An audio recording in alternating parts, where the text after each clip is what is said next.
কাছে আপনার দুশ্মন আছে।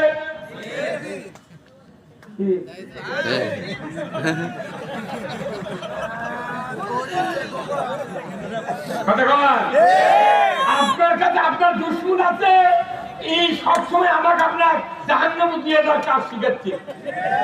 আর কোথায় হাত কি সুন্দর রে, বাবুদের সাথে মুসাফা করছো কি তুলতুলে নরম, কিন্তু সুদের কারবার করে হাত তুলতুলে আছে। সুদের অর্থনীতি মেনে সিসিলুন করে সুদের ব্যবসা করে তাম পৃথিবী, বিশেষ করে বাংলাদেশটা জাহান্নামের গর্তে তৈরি করা হচ্ছে। সুদের অর্থনীতি বাংলাদেশে কায়েম আছে। সুদের অর্থনীতি কায়েম করতে গিয়া সংসদে বিল উত্থাপন করা হয়েছে। সুদের ফর্মুলা হয়, কথা ঠিক কিনা?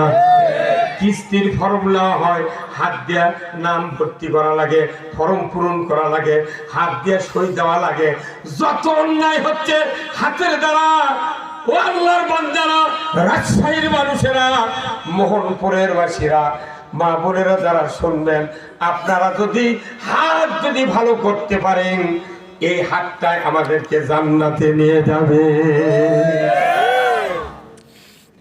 এই হাত ভালো করার আইন করতে হবে সরকারকে।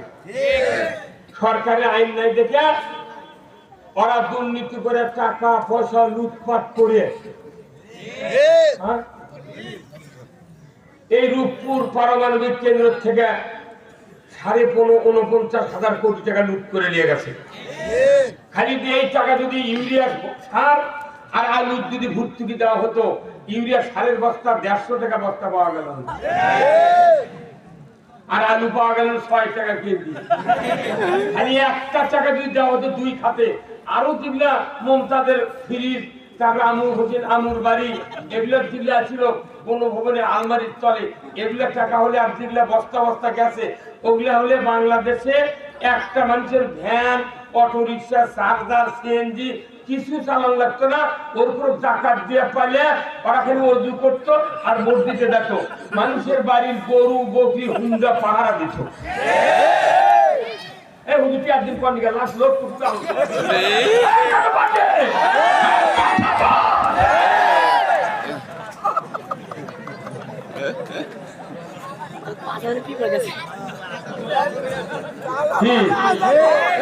যারা রাজনীতির ময়দানে কাজ করে তাদের এই কথাগুলি শুনতে হবে। ইসলাম ছাড়া জাতির কোন কল্যাণ দুনিয়াতে আসবে না, কোন কল্যাণ আসবে না। যে যতবারই ধাপ্পা মারুক আর নেতা থাকুক, ইসলাম আছে শান্তি আছে, ইসলাম নাই শান্তি না।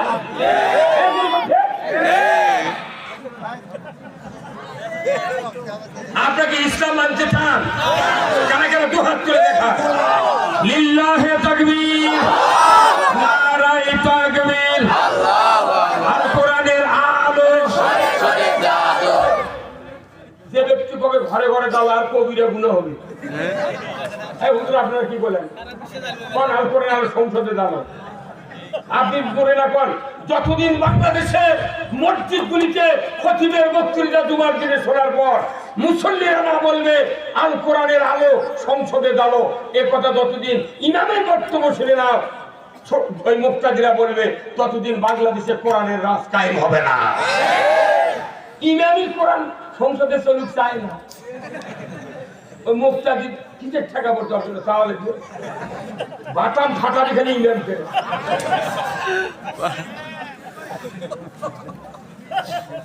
কি ব্যাপার হচ্ছেন আপনারা? কোরআন শুনলে ঈমান বাড়বে, আপনার সাহস জাগিয়ে দিবে কে? ঈমান ঈমান শক্তিশালী হয় কোরআন শুনলে। কিন্তু আমাদের দেশে 16 বছর কোরআন শুনতে দেওয়া হয় নাই, হয় নাই।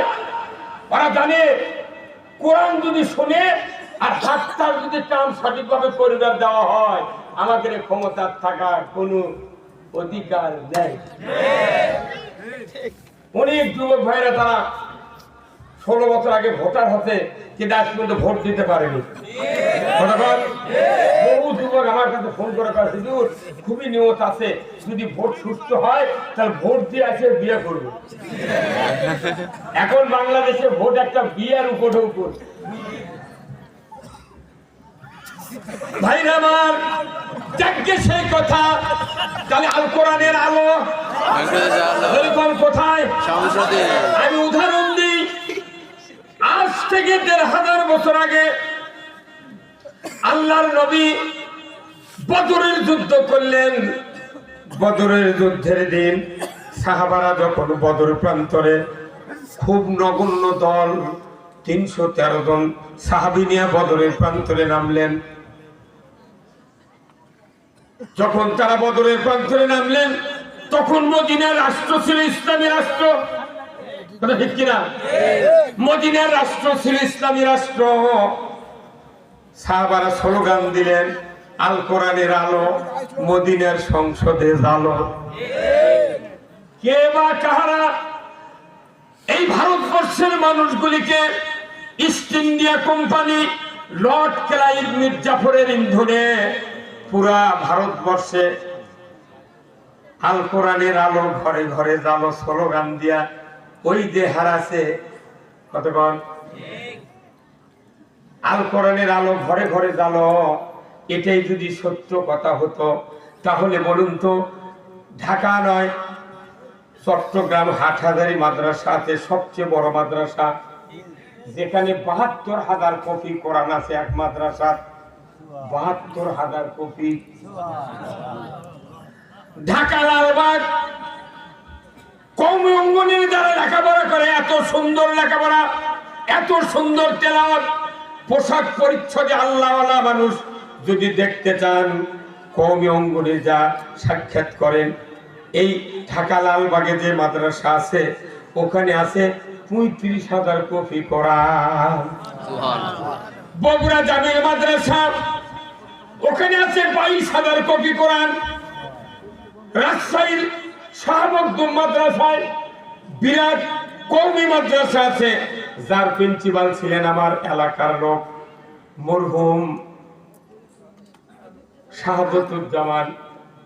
উনি আমার অনেক সিনিয়র, আমার বাড়ির পাশে। উনি ওনার জীবন হলো আমার বক্তব্য শুনে উনি বিএ পাশ করার পর হাটাদে মাদ্রাসার ভর্তি আছে নন্দীগ্রাম কলেজ থেকে। ১৯৭৯ সনে ওই একটা ছাত্র বিএ পাশ করেছিলেন। আমি বক্তৃতা দিয়েছিলাম, ভাই এই লেখাপড়া শিখে কি করবেন, আপনি মাদ্রাসায় যান। হাটহাজারী মাদ্রাসায় বিএ পাশ করার পর উনি দাওরা পাশ করে মুফতি হয়ে উনি রাজশাহী শাহ মখদুমে ওনার মাদার আছে এখন। ভাই আমার, ওখানে যা দেখেন কমপক্ষে ১৫,০০০ কপি কোরআন আছে, পুরাতন নতুন দিয়া।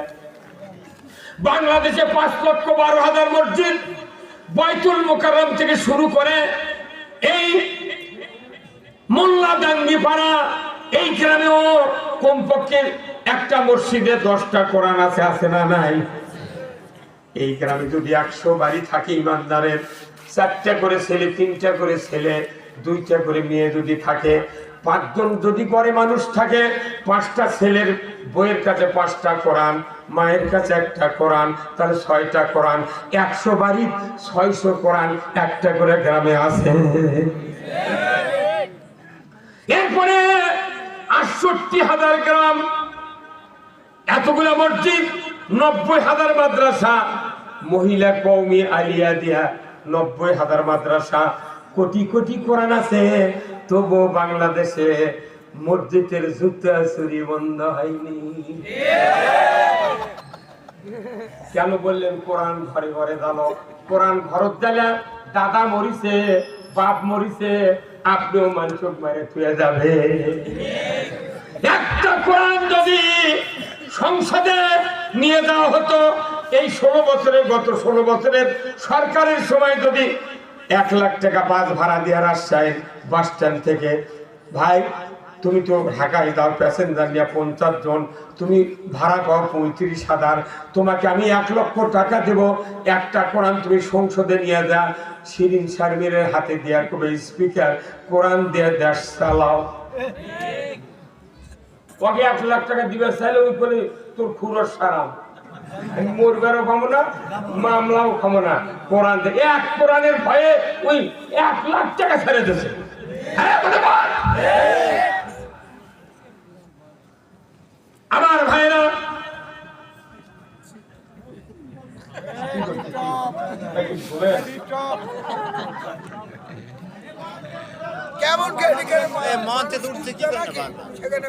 তুই মাথা চুল করে উঠছেন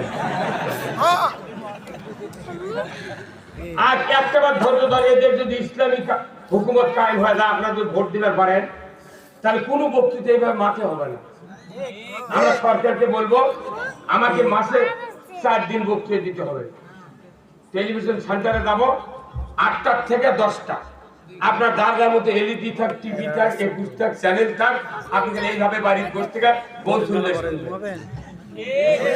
কথা কোন দেখা টেলিভিশনে নাটক দেখে সিনেমা দেখে অনেক তো গান শিখিতেন তাহলে সেখানে যদি বক্তৃতা করে কোরআন শুনেন দেয় তাহলে অল্প সময়ে আপনার ঘুম দেখবেন না কিছু হবে না আপনি খালি টিভি বসতে কথা শুনবেন এই আপনাকে টাকাও লাগবে না আদায় করা লাগবে না প্রত্যেকটা মাদ্রাসা সরকারি হবে কোরআন শরীফ যারা পড়ে যারা কোরআনের ধারক বাহক তারা যদি ভিক্ষা করে এগুলো করে ইজ্জত থাকে না এই রাজশাহী ভার্সিটি যান বগুড়া আজিজুল হক কলেজে যান লেডিস আর জেন্টুস আরে হিটিউটি থেকে যে বাদাম খাচ্ছে পার্কত আর মুন্সি ওই হিটিউটি থেকে যে যারা বাদাম খাচ্ছে এরই বাপের বিয়ে করাচ্ছে আমরা কতক্ষণ দেখা যে হুজুররা বিয়ে করাছে ওরা করছে ভিক্ষা করে আর ওই বিয়ে করে বলছে সোল হচ্ছে ইমউজ করছে পার্কত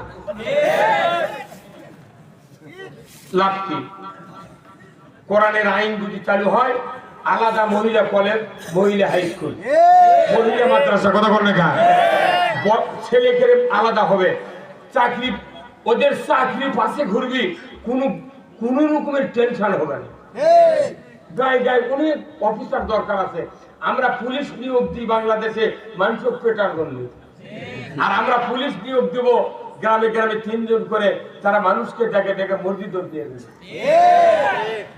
আমরা মেম্বরের বাড়ি পুলিশ দেবো দেখি ওজু করে কিনা 5 মিনিটের মধ্যে যান না এই কাম হবে মানুষের গরু বাছুর সব পাহারা দেওয়া হবে যে দেশটা এত খারাপ হচ্ছে ব্যাংক থেকে ব্যাংকের ম্যানেজার টাকা চুরি করে নিয়ে ভাগে গেছে সেই দেশের অস্তিত্ব আছে এই দেশ একটাই কাজ কোরআন বিজয় করতে হবে কি পারবেন এতদিন যা যা করেছেন করেন আমার কোনো দুঃখ নেই কিন্তু কোরআন বিজয় করে দেখেন দেশটার অবস্থা কি হয় একটা গল্প বলবো ভাইরা আমার আল্লাহর রাসূলের জীবদ্দশায় উহুদের যুদ্ধ দামামা বেজে গেছে যুদ্ধের জন্য প্রস্তুতি চলছে যুদ্ধের ময়দানে সাহাবারা চলে গেছেন 1000 কয় হাজার 1000 সাহাবী চলে গেছেন আর 3000 কাফের মক্কা থেকে এসেছে মদিনা ভূখণ্ড ধ্বংস করার জন্য দুই পক্ষ লড়াই হবে মদিনার অদূরে একটা কাফের বেঈমান ওই যুদ্ধ দেখার জন্য ময়দানে গিয়েছে আমি যুদ্ধ দেখব কাফের আর মুসলমানের যুদ্ধ কেমন হয় ওই ব্যক্তি কাফের যুদ্ধের কিনারায় দাঁড়িয়ে আছে যুদ্ধ দেখছে এমন সময় হঠাৎ করে দেখে একজন কাফের রাসূলের মুখের দিকে তাক করে একটা পাথর নিক্ষেপ করেছে সাথে সাথে রাসূলের দান মোবারক শহীদ হয়ে গিয়েছে ওই কাফের যুদ্ধ দেখার জন্য গেল দান শহীদ হওয়ার সাথে সাথে রাসূল মাটিতে অজ্ঞান হয়ে পড়ে গেলেন ওই কাফেরের অন্তরে চিন্তা হলো এই তো সে আব্দুল্লাহর বেটা মুহাম্মদ যার কথা আমরা শুনেছি বিশ্বস্ত মানুষ আমানতদার আলামিন এত চরিত্রবান মানুষের কোনো ক্ষতি তার দ্বারা হয় না এমন একটা ভালো মানুষ সুন্দর চেহারা দেখতে ফুটফুটে চাঁদের মতো কোনো আক্রোশ নাই এই লোকটাকে কি অপরাধে দান শহীদ করে দিল আমার ওই কাফের বান্দা আল্লাহর দেখে অনেক অনুতপ্ত হয়ে গেলেন উনি চিন্তা করলেন না আমি তো কাফের কিন্তু অন্যায় আমি সহ্য করতে পারবো না এর প্রতিশোধ আমি উহুদের ময়দানে নিতে চাই আচ্ছা আপনাকে কি বল খেলা হয় না ভাই আচ্ছা বল খেলা হচ্ছে কিন্তু আপনার গ্রামে 5 জন প্লেয়ার গ্রামের আর 6 জন হলো হায়ারে, কিন্তু অনেক প্লেয়ার আরো আছে গ্রাম, তাই মাঝে মধ্যে খেলে না, কিন্তু যারা হায়ার করে নিয়ে যাচ্ছেন আপনারা টাকা দিয়ে, এই প্লেয়ার গুলো দাঁড়িয়ে আসতে পারে, অথচ গোল হয়ে গেছে। কথা বলে ওই হায়ারের প্লেয়ার দাঁড়িয়ে আছে, আপনার ওই দিক গোল হয়, তখন তাই গ্রামের নামসাম মানে প্লেয়ার, তাই দর্শক হ্যাঁ লাইনত বসে আছে, তখন ওই মনে মনে করছি সর্বনাশ, ওর নেবে না যে আমি তো ভালো হলো, কথা পাবে না ওই তোর গোটা মাঠ ঘুরিতে আর ঝগড়া করছে, কেন ও টাকা দেন আমি তো বলছেন যে বেলে দেন। আল্লাহু আকবার। এখন এই কাফের চিন্তা করছে, আহা আমার সামনে নবী দান শহীদ করলো, ইস আমি যদি ওই সময় রসুলের কাছে থাকতাম তাহলে তো নবী ওই পাথর আসতে আমি বুক পাতে দিতাম। আল্লাহু আকবার। এই মনে করে ওই কাফের করতে সোজা বাড়ির দিকে চলে গেছে, যায় তরবারি নেছে, ঘোড়া নেছে, নিয়ে একটা যুদ্ধের পোশাক নিয়ে ওই চলে আসছে, যুদ্ধ করবে কার পক্ষে? নবীর পক্ষে। কে যুদ্ধ করবে? কাফের। তারপর আরো দুঃখ লাগছে, কথা ঠিক কিনা? মেলা মানুষ বাংলাদেশে আছে, সাইদি শাবক ইঞ্জেকশন পুশ করে মারিছে, বহু আওয়ামী লীগের লোক দুঃখ করছে, কথা বল না, তো উনটাই মনে করে। এখন এই কাফের যুদ্ধের ময়দানে যাচ্ছে, ময়দানত নামার আগে চিন্তা করছে, আমি তো ভুল করছি, আমি তো কালেমা বলিনি, এইভাবে বলেছে আমি দুদক ছাড়া উপায় নেই, বিপদ। যা খোঁজ নিয়ে দেখে রসুল আছে তাবুর মধ্যে অসুস্থ, সাহাবারা যুদ্ধ করতেছে, কার যাবে হাতে হাত দিয়ে কালেমা বলবো, অতএব আমি যদি যুদ্ধ যাই আপাতত দুদক থেকে বাঁচার জন্য আমার কালেমা পড়া লাগবে। আল্লাহু আকবার।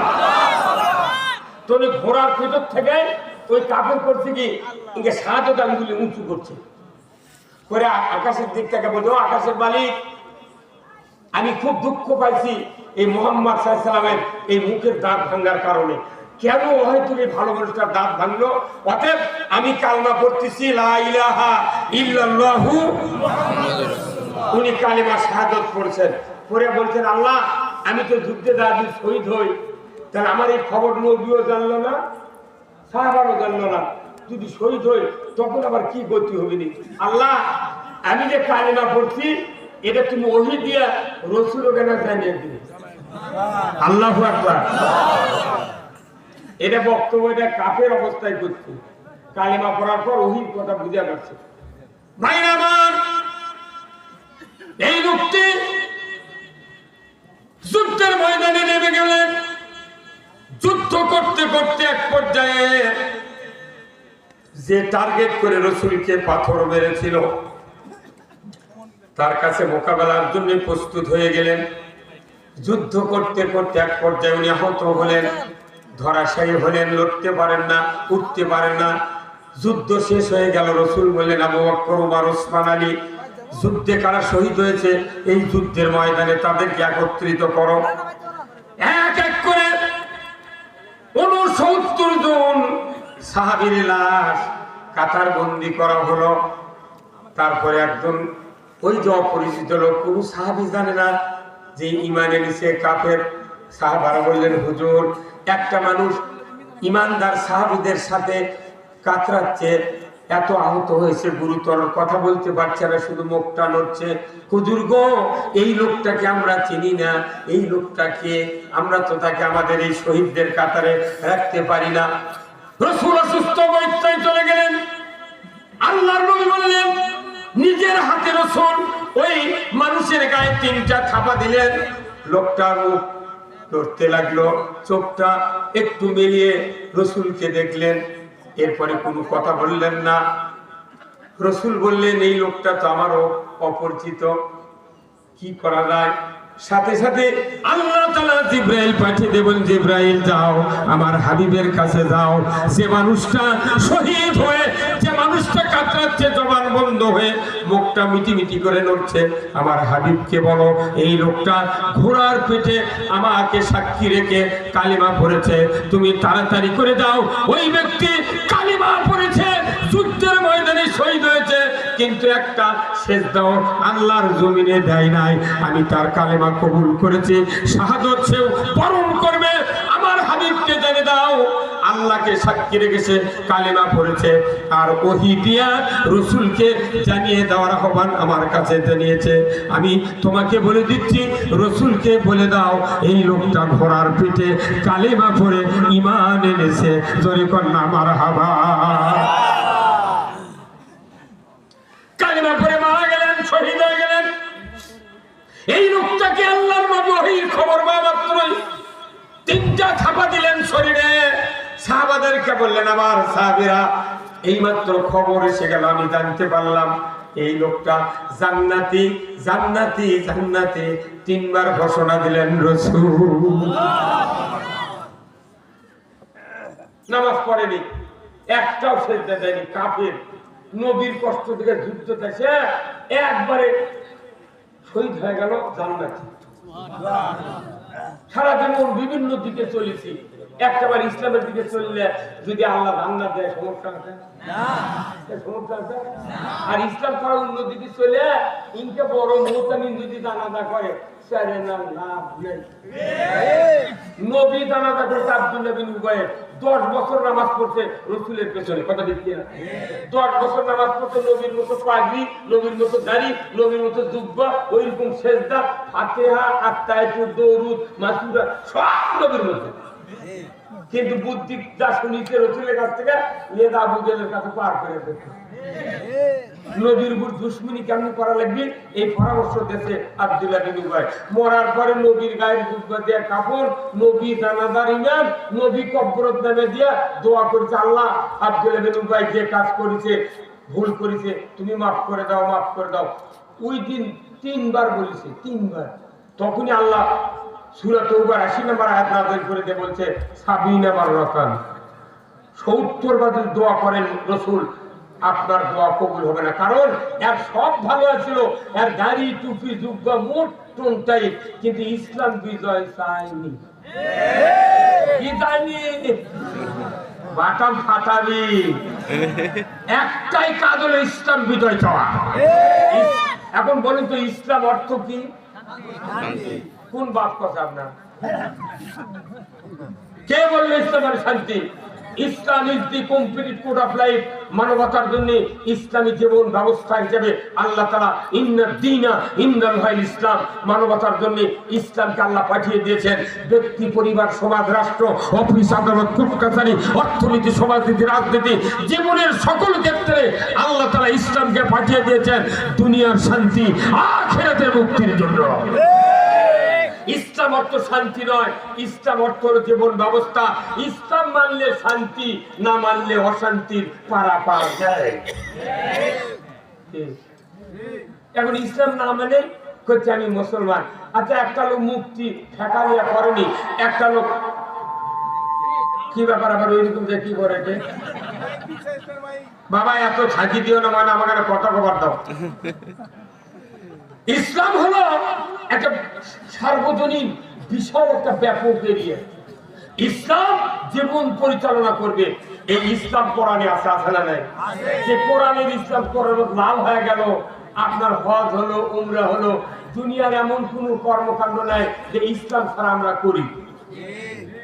কবর যে মানুষ শোয়ায়, তার শোয়ানোর সময় হুজুর কই, হুজুর দেখেন তো মুখটা কেবলার দিকে আছে নাকি? আচ্ছা, যে লোকটা শোয়ালো কবরের মধ্যে হুজুর, এই লোকটা জীবনে নামাজ পড়েনি, হয়তো খালি শুক্রবার করে পড়ছে। এক যদি কেবলার দিকে কাজ করে শুয়েতে হয়, সিমেন্ট দিয়ে ঢালাই দিয়ে, আর এই যদি সারা জীবন নামাজ না পড়ে, এর ওই ঢালাই থাকবে, ঢালাই উল্টে পূর্ব দিক হবে, তাহলে দোয়া করে লাভ কথা কর। আবার যে দল করেছে এই দল আল্লাহরও নয়, রাসূলেরও নয়, তাই যখন মরে গেল ওই যে দল করেছে ওই দলের নাম লেখা কবরত হয়, ভালো আছে মানে মিথ্যা কথা বলে হুজুর বিসমিল্লাহ ওয়া আলা মিল্লাতে, তাই ওই যে দল করেছে সেই দলের কথা করি না। মরার পর ওই লোকটা নবী দিয়ে করবি কি কথা বলে বলে। এই বাংলাদেশে যতগুলো কবর হয়, প্রত্যেকটা কবরের মধ্যে একটা করে হুজুর, একটা করে নেতা, একটা করে অভিভাবক কবরের মধ্যে নামে এই দোয়া পড়ে। এরপর কিয়ামতের দিন হাসুরের মাঝে একটা তারিখ বেঁধে তুলি। আল্লাহ বলবি তোরা দুনিয়ার সব জায়গায় মিথ্যা কথা আমার আপত্তি ছিল না, তুই কবরতে মিথ্যা কথা বলু কেন? তুই কোন দল করেছ ওর বউ জানে, ওর বাপ জানে, গ্রামের মানুষ জানে, ইউনিয়নের মানুষ জানে, কোন পোস্টারে পাইনি তোর ছবি আছিল সব আল্লাহ জানে।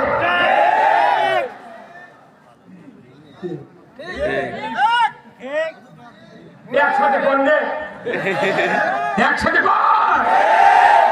এখানে মনে করেন ছবি আছে বাংলাদেশে এখন হাই স্কুল কর, অফিস কর, কলেজ কর, মাদ্রাসা কর, প্রত্যেকটি জায়গা 6টা লোহা এখন কান দিচ্ছে।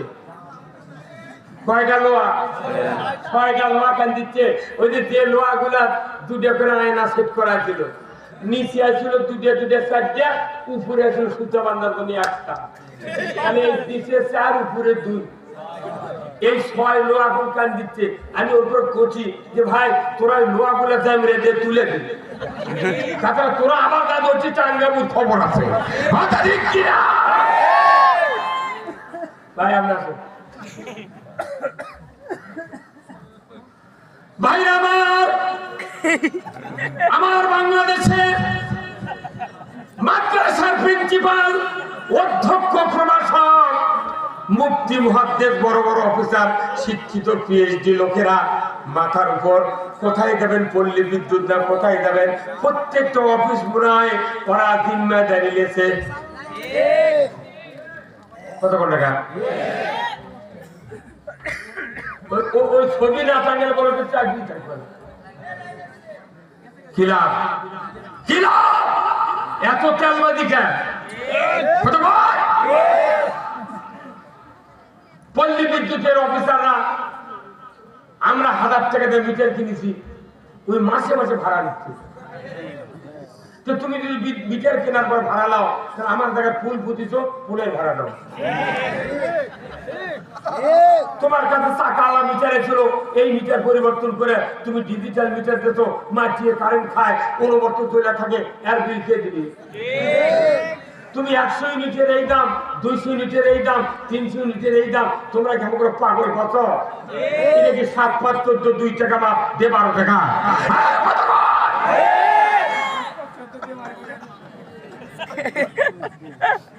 এইগুলি যে মাথার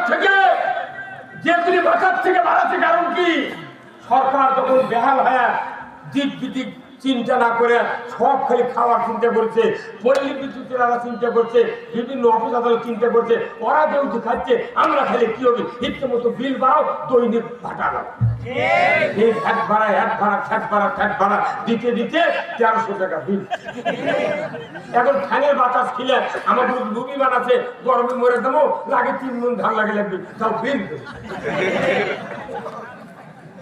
আমাকে দাবি আছে যে আবার যদি এই ডিজিটাল মিটার পরিত্যাগ করতে হবে, আর ওই যে পূর্বের কয়েল ঘোড়া ছিল ওটা দিতে হবে। যদি তোমরা দিবেন না পারো, পল্লী বিদ্যুৎ সমিতিতে পদত্যাগ করো, আমরা গরিব অভিনেতা বসাবো। আমরা ফ্রি কারেন্ট দেবো, ফ্রি।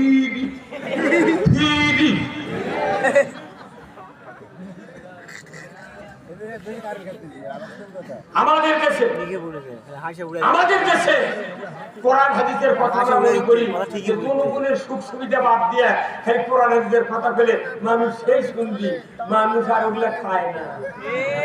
পেটের যদি খুদে ক্যান্সার থাকে, পেটের যদি ঘা থাকে, ওর যতই দুধ ভাত দেন ওই খালি পেট লাগিয়ে করবি ভাই খাওয়া যাচ্ছে। এই কথা বলে যানজটের শেষ নেই। এত টাউন বন্দরে অটো রিক্সা, চার্জার ভ্যান, এত ভ্যান, এত লক্ষ্মীবন, এত ভটভটি, মানুষের সিএনজির চাপে, ভলারের চাপে মোটর চলবে পারে না, কার চলে না। একখানটি 150 সিএনজি খারাপ আছে, দিনে 5টা লয়, 2টা টিপ পাবি, তাই তুমি 4 ঘন্টা দাঁড়িয়ে থেকে 3 জন তুললো, তারপরে যাচ্ছে। সৌদি আরবে যান, দিনে একটা সাইকেল জগৎ করবি, আর দিনে 2টা হুন্ডা, তাও পুরো না, কোন রকমের দান দর নেই। আর এটি দান দর খেতে জানেন, মানুষের দ্রব্যমূল্যের দাম এত ঊর্ধ্বগতি গেছে, মানুষ হাট বাজার করার দিক বিদিক হারিয়ে গেছে। মানুষ 1 বিঘা জমি বন্ধক থিয়া ওই করছে, একটা চার্জার কিনেছে, একটা অটো ভ্যান কিনেছে। ওরা বলেছে একদিনে যদি 150 কামাই হয়, 4 দিনে 600। আমি সোলপল্লিয়া 4 দিন অন্তর হাট, কিশোর হাটের হাট, ওই হাট করে সোলপল বাঁচাবো। আর এই যে মাছের ব্যবসায়ী, সিলভার মাছ 230 টাকা করে বেচছে, কোন এলাকা 30 টাকা করে।